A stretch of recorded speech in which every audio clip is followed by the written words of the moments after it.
experiment, and the experiment is about whether slow turning really helps your time. So does slow turning make your time slower? So basically what slow turning is turning slowly while F2L, while doing F2L, so that you look ahead better. So that helps you to reduce pauses. So it can reduce time, but on the other hand you're also turning slowly. So the experiment is that I'm going to first do 5 solves using slow turning and do an average of 5, and then I'm going to do 5 solves without using slow turning, so while turning at my normal turning speed while I do F2L, and see which one has lesser time, and then we can see whether slow turning really helps your solves. And by the way, I'm going to use a new intro if possible for this video, so check that out too. So let me start scrambling the cube for the first solve.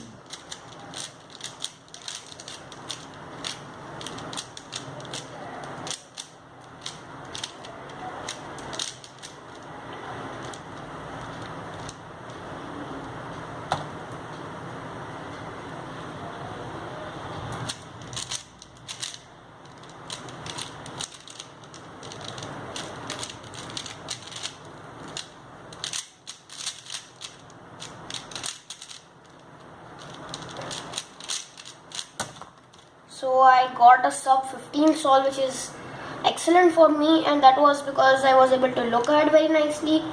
Also, if you noticed, I did my last pair fast, because that doesn't really matter. On your last pair you don't have to look ahead to any other pair, so it doesn't matter if you do your last pair slowly or fast. So let me do the next solve.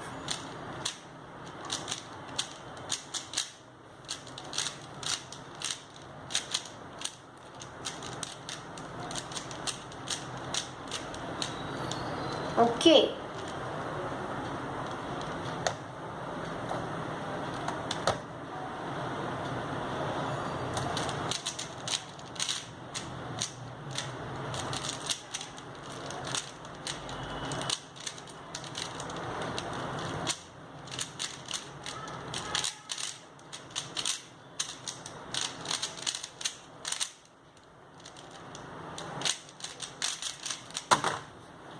So my second solve was not very good. I didn't get a sub 20, but still, if it won't affect my average if I get my other times good.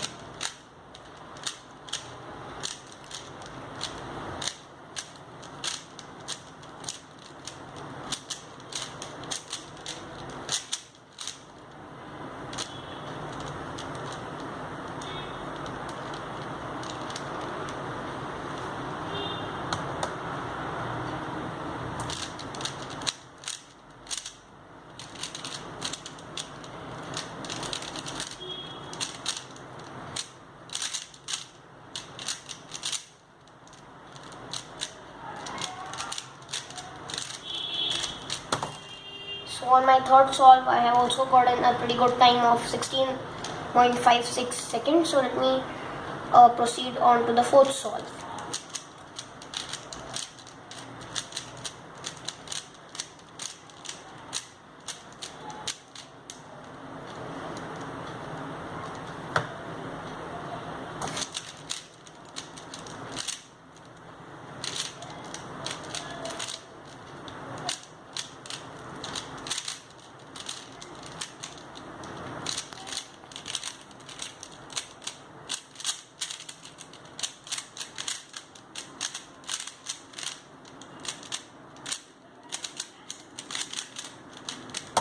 This solve was absolutely terrible, and this is what happens while you slow turn sometimes. You just cannot look ahead at times. So this was a 24-second solve, so that was not very good.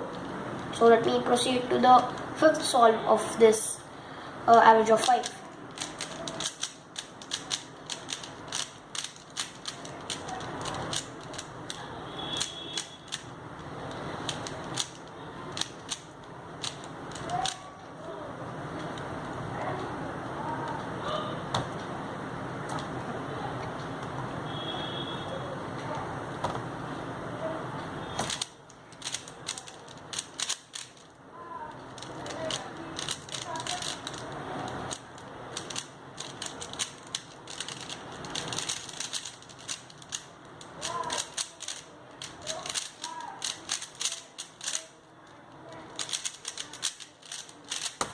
I got a sub 20 solve on my last solve, and now let me just find out what my average is. So this is a previous solve, so if I just cancel this, I get my wait.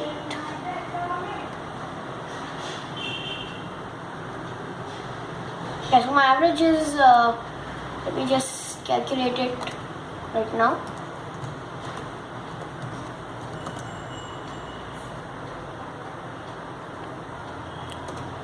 In fact, I'll just do it here. So my worst time, the 23.95 gets cancelled. My best time, the 14.68 also gets cancelled. So the average is going to be of a 20.15, a 19.82 and a 16.56. So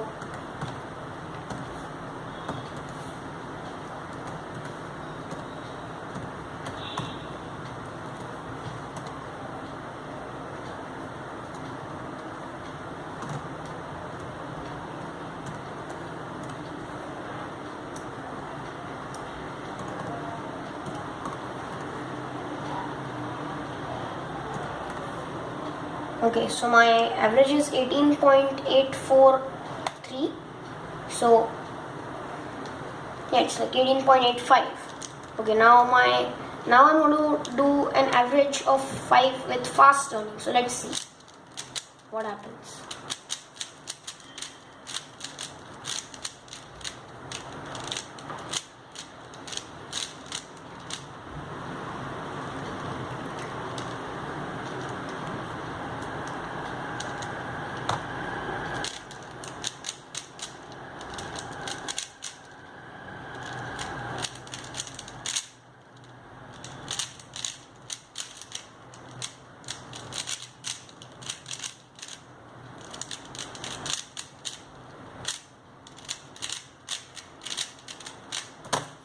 So I got 19.91 on my first solve. So actually what I'll do is I'll just cancel these 5 solves. I just remember that my average of 5 was 18.85.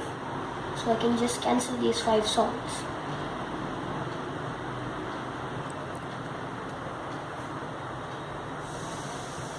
Okay, and now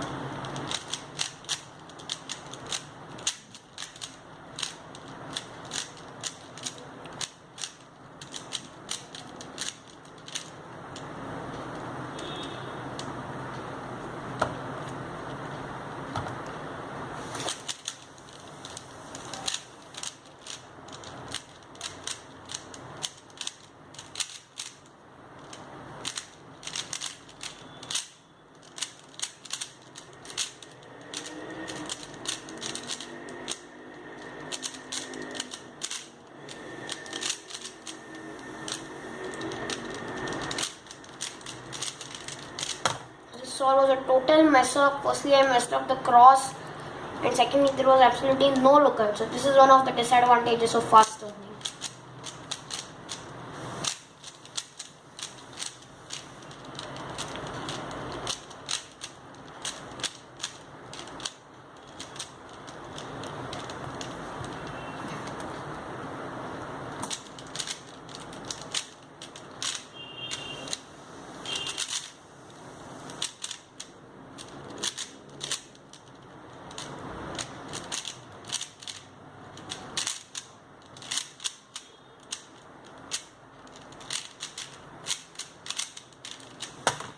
So I got a 19.85 on my third solve. So let me move on to my fourth solve.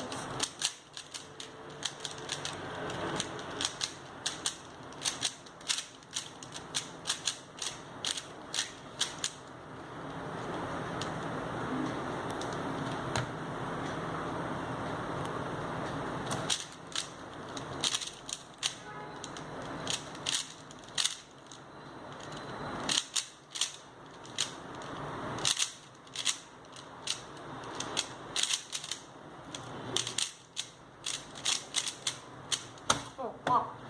So that was quite lucky and got a PLL skip, which is quite good actually. Okay, so now on to my fourth solve.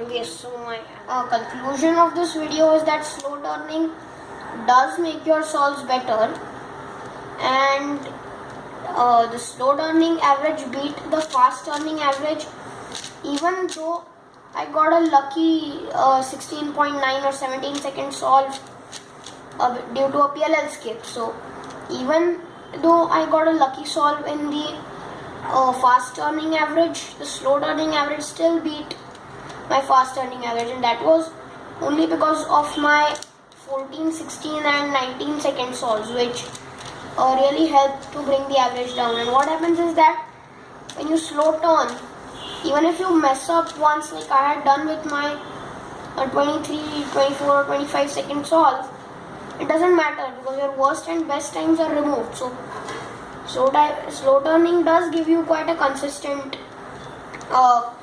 good average, and me, even with not very good look ahead, managed to get a sub 15 single and a sub 20 average. So